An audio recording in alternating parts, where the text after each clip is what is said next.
and who wished me dead, who tried to save me, and who let me go.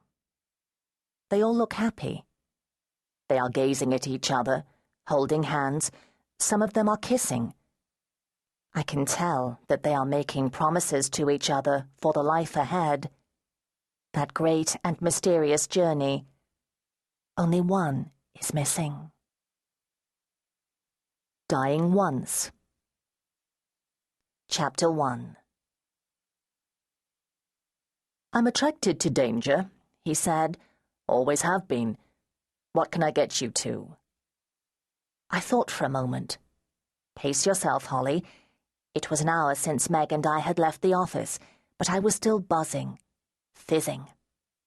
I once had a friend who was working as an actor. He'd told me how after a show it would take him hours to wind down, which was a bit of a problem if the curtain went down at 10:30, and you had any ambitions to fit in with the rest of the world. Mainly he found himself fitting in with other actors, who were the only people who felt like heading out to dinner at 11 and sleeping until noon every day of the week.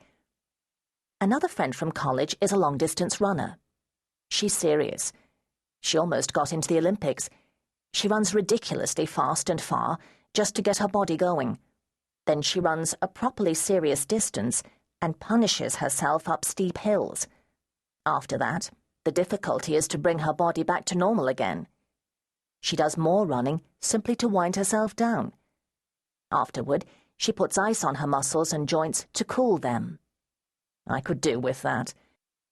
Sometimes I feel I'd like to put my whole head into a chinking barrel of ice. "It's not that difficult a decision," he said. "Meg's already asked for a white wine." "What?"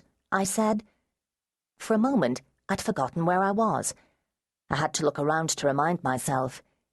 It was just wonderful. It was late September, which must count as autumn, but it was a hot evening, and the crowd in the Soho bar was spilling out onto the street. It felt like the summer was going to go on forever. Winter would never come. It would never rain again. Out in the countryside there were fields that needed water, dry riverbeds, shriveling crops. But in the middle of London, it was like being by the Mediterranean. "What do you want to drink?" I asked for a white wine and some water. Then I put my arm on Meg's shoulder and murmured into her ear, "Did you talk to Deborah?" She looked uneasy, so she hadn't. "Not yet," she said.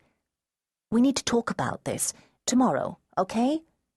"Still all sparkling?" asked the man. "Tap," I said. "First thing, Meg, before anything else." "All right," she said. 9 o'clock then." I watched her, and she watched the stranger walking over to the bar. He had a nice, open face. What was his name? Todd, that was it. We'd all staggered over from the office. It has been a hard day at the end of a hard week. We'd arrived as a group, but gradually been diluted by the crowd. I saw familiar faces around the room, a room full of happy people who had escaped from their offices. Todd was a client who had come over to the office to check our proposal, and he'd tagged along with us.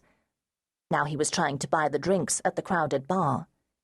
He was having difficulty because one of the women behind the bar was being shouted at by a rude customer. She was foreign, something like Indonesian, and the rude customer was yelling that she had given him the wrong drink.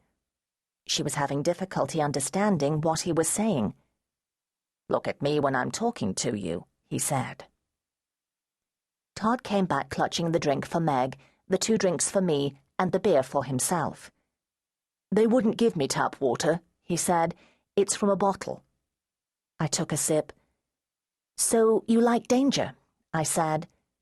"You make it sound stupid, but yes, in a way."